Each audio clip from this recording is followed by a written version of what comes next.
So we started this week out celebrating with Palm Sunday, where Jesus rode in on a donkey. And we're going to continue to celebrate. I want you to walk with me on this journey. And I'm going to start off with God in the flesh. The Word became flesh and made his dwelling among us, John 1:14. Today you're invited on this journey through the last days and hours of Jesus' life. In front of you, I have this pair of sandals. This is any ordinary kind of sandals. Men, women, we all wear sandals on our feet. They might have looked a little different back in the day of Jesus' time. But think about what it means that Jesus once stood in sandals like this.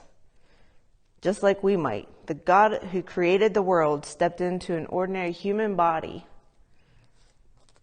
Take time to meditate on the mystery, the majesty, and the humility of Jesus, the Son of God.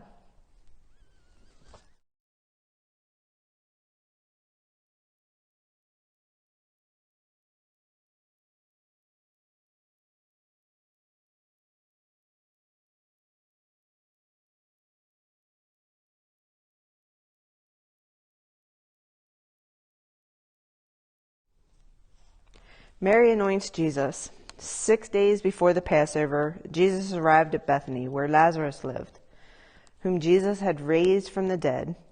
Here, a dinner was given in Jesus' honor. Martha served, while Lazarus was among those reclining at the table with him. Then Mary took a pint of pure nard, an expensive perfume. She poured it on Jesus' feet and wiped his feet with her hair, and the house was filled with fragrance of the perfume. But one of the disciples, Judas Iscariot, who was later to betray him, objected. Why wasn't this perfume sold and the money given to the poor? It was worth a year's wages.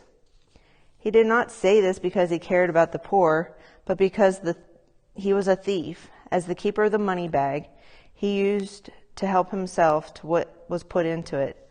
Leave her alone, Jesus replied. It was intended that she should save this perfume for the day of my burial. You will always have the poor among you. You will not always have me. John 12:1-8. So this is where you would take your fragrance now and just spritz it into the room or put it on a cotton ball and smell it. Mary poured out this expensive perfume on Jesus' feet as an act of worship and love and humility. The fragrance may not be very strong at first, but it will overtake it. And it should smell for hours, lasting a long time. Mary's act of worship was pure, passionate, real, and expensive. Extravagant. It took an entire year's wages. So in today's terms, the average person making maybe $20,000 a year, so a $20,000 bottle of perfume spilled out onto the feet of Jesus. How can you pour your love to Jesus extravagantly in that way? Spread the beautiful fragrance of Jesus wherever you are. Breathe in that fragrance. Let it remind you that you were called to live every moment of our lives in the fragrant worship of Jesus.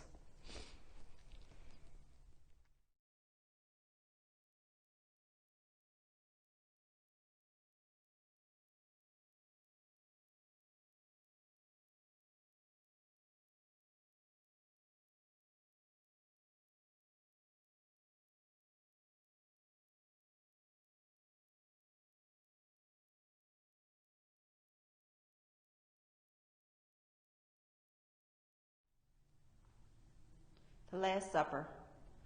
After he had said this, Jesus was troubled in spirit and testified, I tell you the truth, one of you is going to betray me. His disciples stared at one another, at a loss to know which one of them he meant.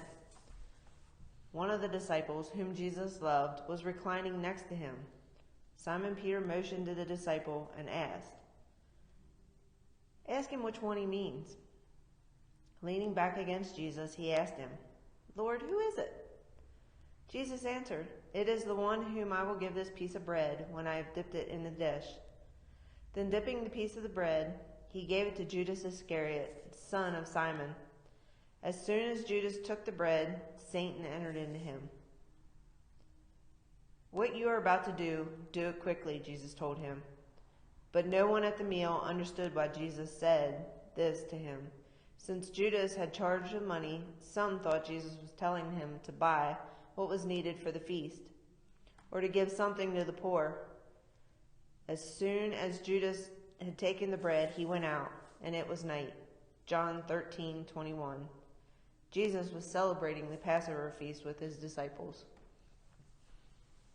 And Jesus knew that a disciple would betray him, and he knew that another disciple would deny him, and he knew that the rest of his disciples would, at the first sign of trouble, run, scatter, and leave him, abandoned. Yet it says that he eagerly desired to eat that meal with them.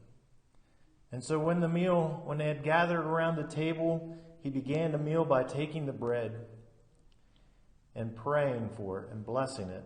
And after he had blessed it, he said to them, "This is my body, which is given for you. As often as you break this bread and eat of it, do it in remembrance of me." And so as you're gathered in your homes tonight, you now take the piece of bread that you've brought to this celebration and partake of it, remembering that Jesus' body was given for you. Even though you might sometimes go in an opposite direction from him, his body, he still was willing to give his body for you. So partake of this bread now and remember that. Amen. Amen.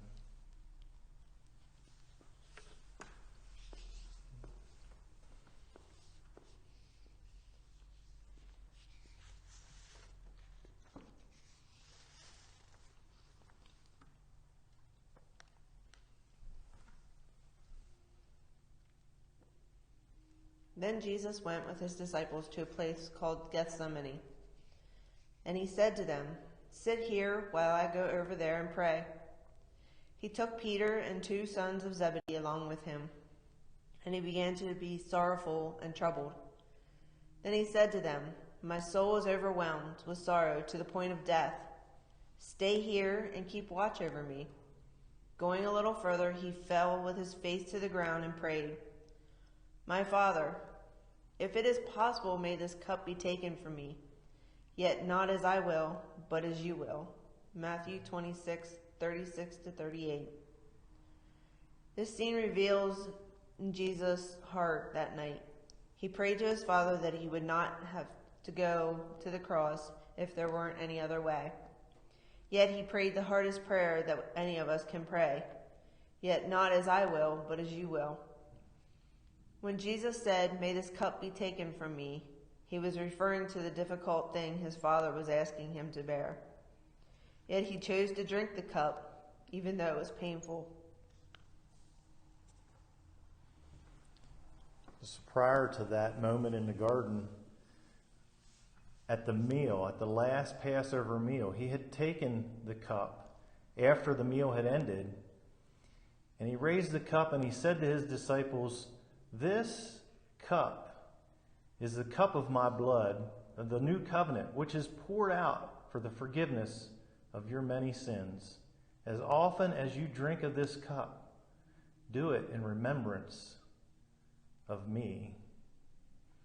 He knew that the garden was coming, that that's where he would soon be, and that he would have to fight his own feelings of wanting to give up the cup, but yet he gave in to the Father's will and bared the cup of suffering.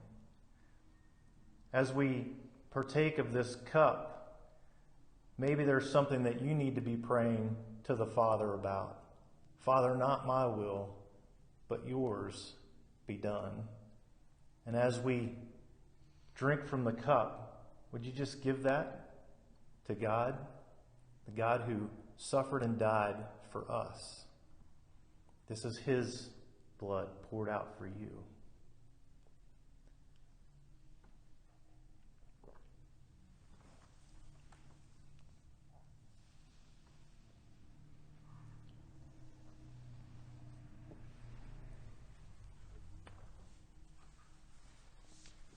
Is there a cup that God is asking you to drink?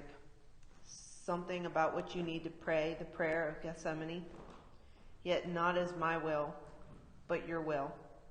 Not as I want, but as you want.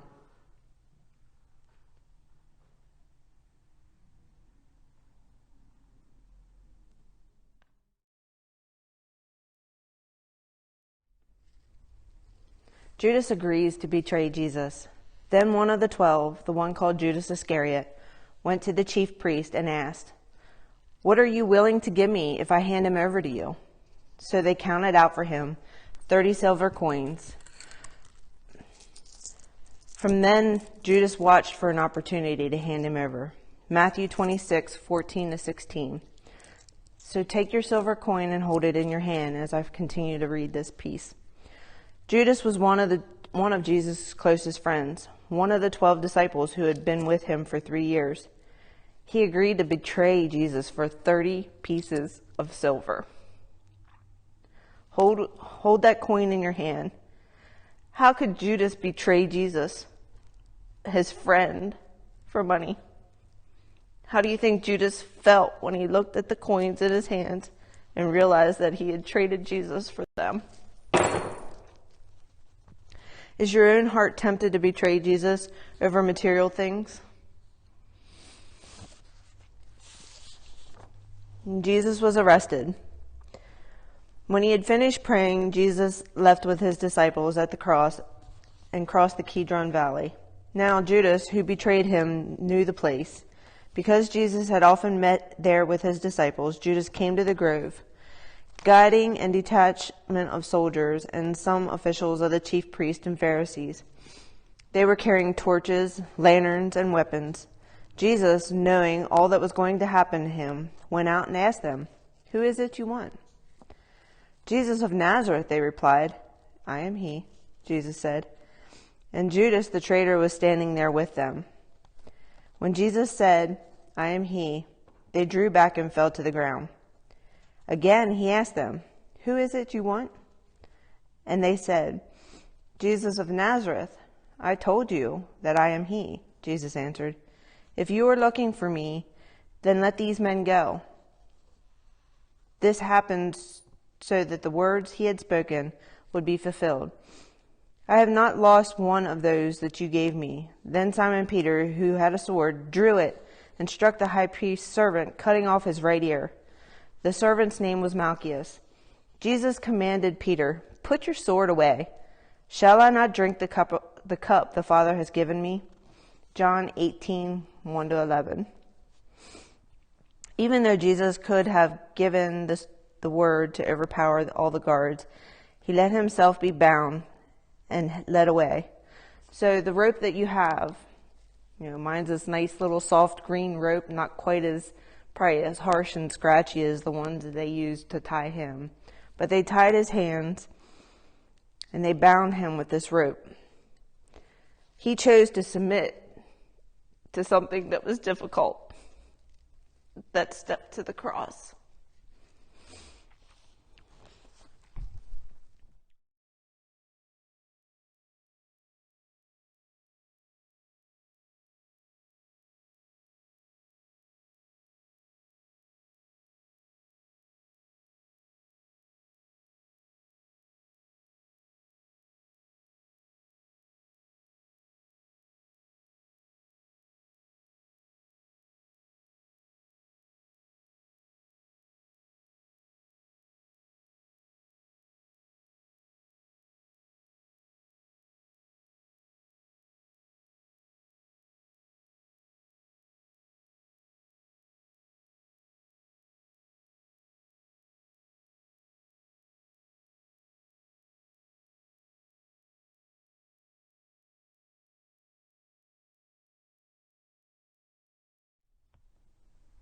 Jesus' trial. Those who had arrested Jesus took him to Caiaphas, the high priest, where the teachers of the law and the elders had assembled. But Peter followed him at a distance, right up to the courtyard of the high priest. He entered, sat down with the guards to see the outcome. The chief priest and the whole Sanhedrin were looking for false evidence against Jesus, so that they could put him to death.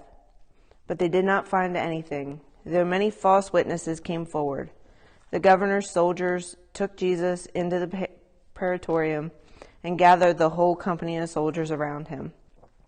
They stripped him and put a scarlet robe on him, then twisted together a crown of thorns and set it on his head. They put a staff in the right hand and knelt in front of him and mocked him. "Hail, the King of the Jews," they said. They spit on him. They took the staff and struck him on the head again and again. After they had mocked him, they took off the robe and put his clothes on him, and they led him away to crucify him. Matthew 26:60 and 27:27 to 31. Imagine yourself in Peter's shoes. You're looking over the crowds, over the courtyard where Jesus is being tried, and you know he's being mocked, and you know he's being unjustly accused. And you stand there telling men lies about him, that you don't know him. You watch him being beaten and spit on and ridiculed. This is a man that you followed for 3 years. And you put all your hope in him. You know he is the Messiah. But you turn your back on him. How do you think this made Jesus feel, being humiliated by his own friend?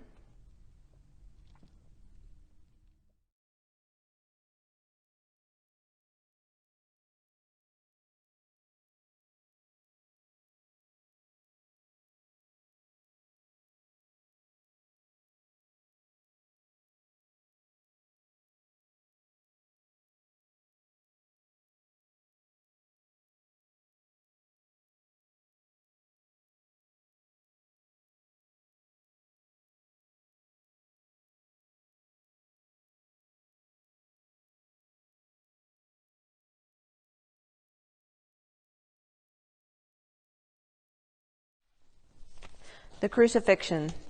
As they were going out, they met a man from Nazarene named Simon, and they forced him to carry the cross.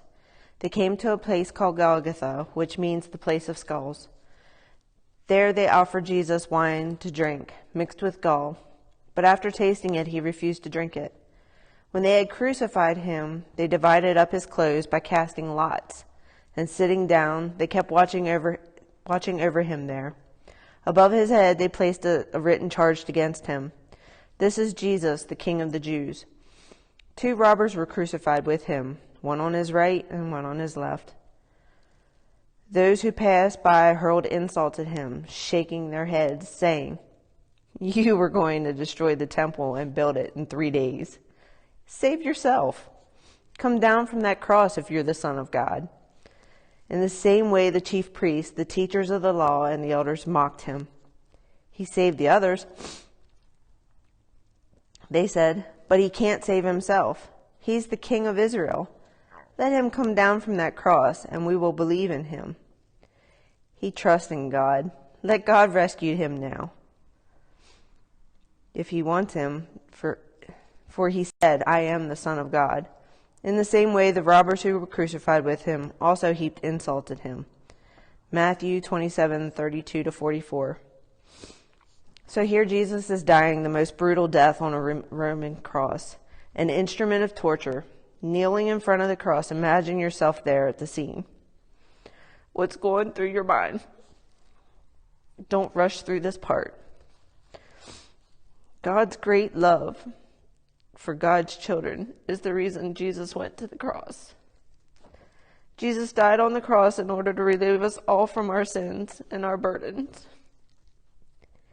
He could have answered the taunts by calling on the angels in heaven to have him taken down, but he didn't. He loves us and he chose to stay. So at this point, take your piece of paper and write down your worries or your burdens, or a sin or something that you're struggling with. So as you're writing this down, once you write it down, take that piece of paper and rip it up and leave it there for Jesus.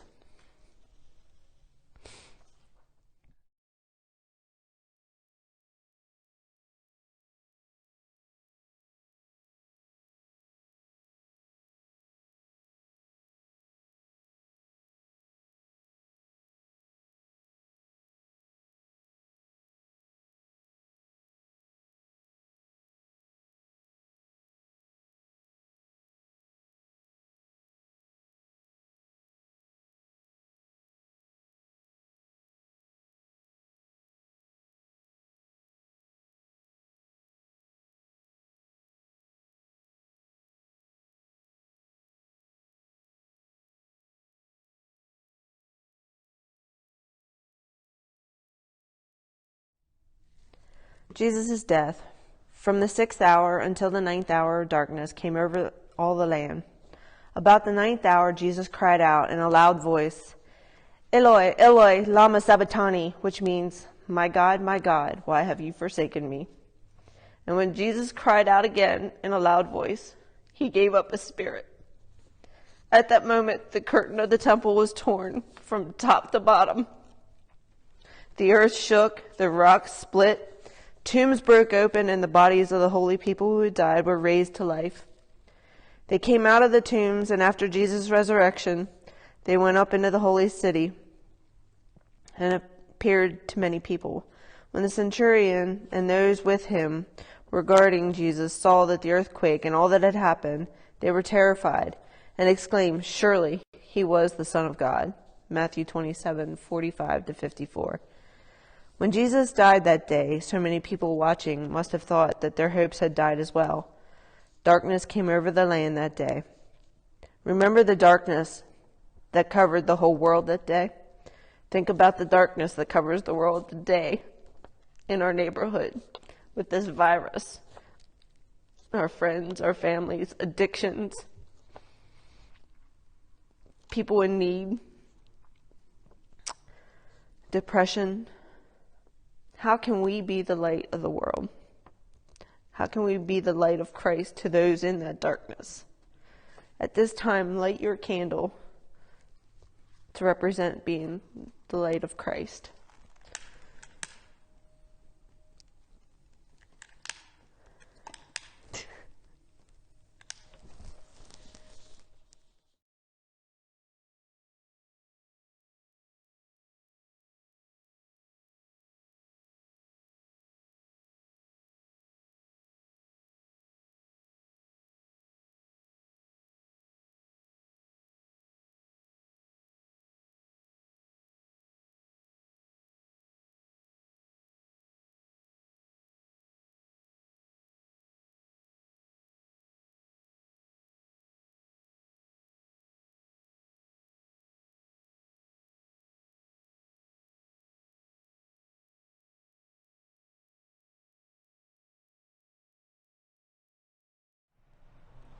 Jesus' burial.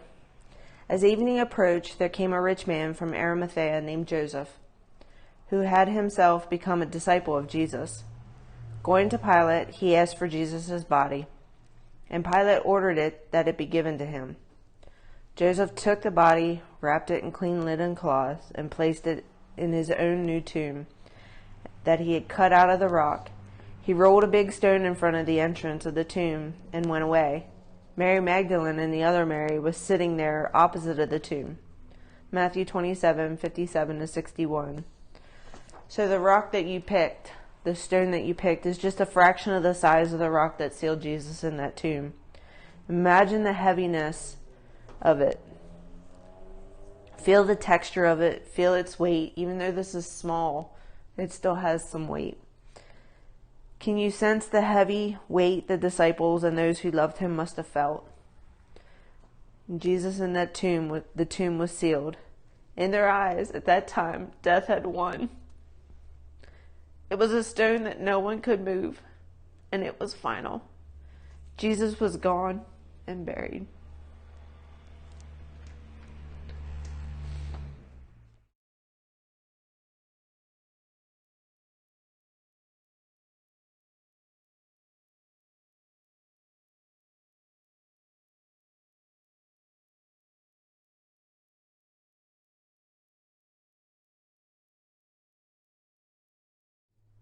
Jesus' resurrection.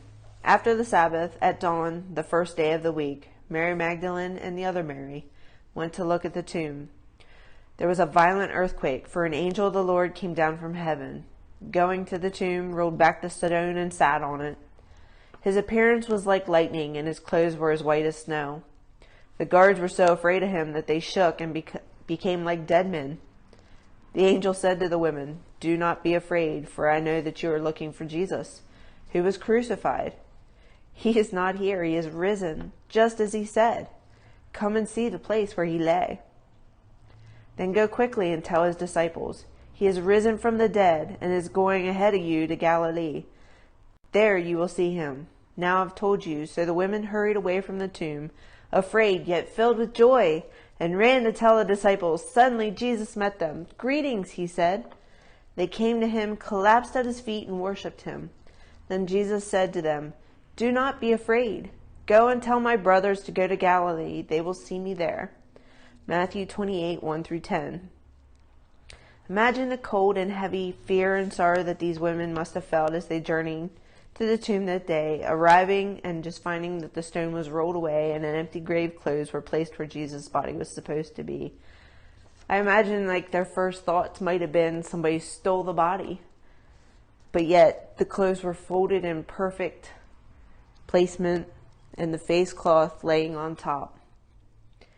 Imagine the shock and overwhelming joy they felt when they met the risen Jesus in the garden. Their Lord was alive. Imagine how these women were transformed in one moment. How do you think the risen Jesus wants to transform you today?